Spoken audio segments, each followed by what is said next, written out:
Cheap phones aren't what they used to be, and HTC is proving the point with the good-looking two-tone Desire 650 here.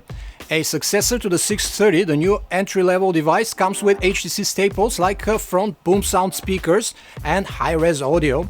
It also takes an interesting design twist with a half-smooth, half-groove rear cover, but does what's under the hood perform well enough to warrant a purchase? Let's find out.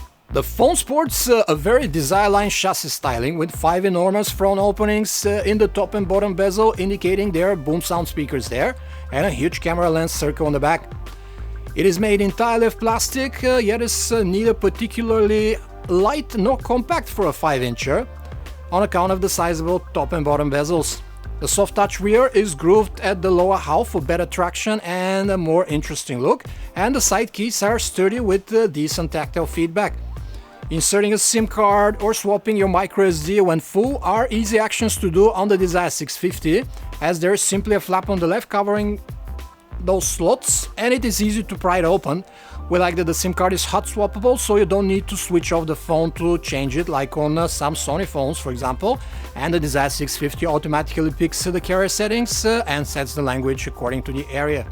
An HD screen is all you get with the Desire 650, which isn't surprising given the phone's price point, and at a 5-inch diagonal returns good enough pixel density for most tasks. The LCD display offers a fairly credible color presentation that doesn't venture to the cold or the warm side too much.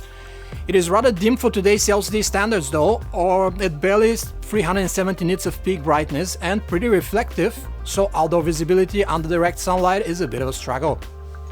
The HTC Sense interface here is very close to the stock Marshmallow build underneath.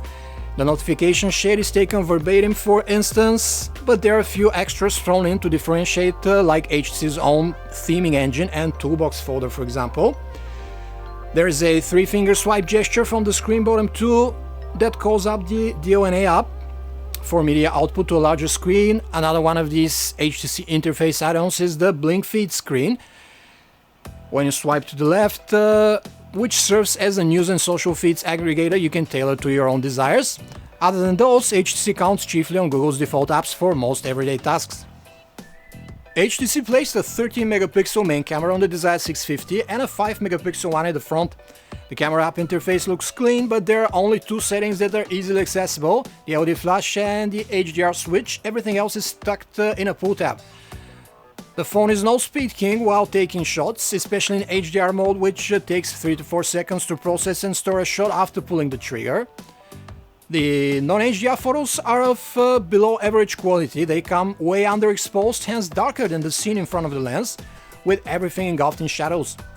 Turning the HDR mode on does what it's supposed to do, but it takes forever and you have to hold the phone pretty steady in these few seconds. An HDR shot goes to the gallery.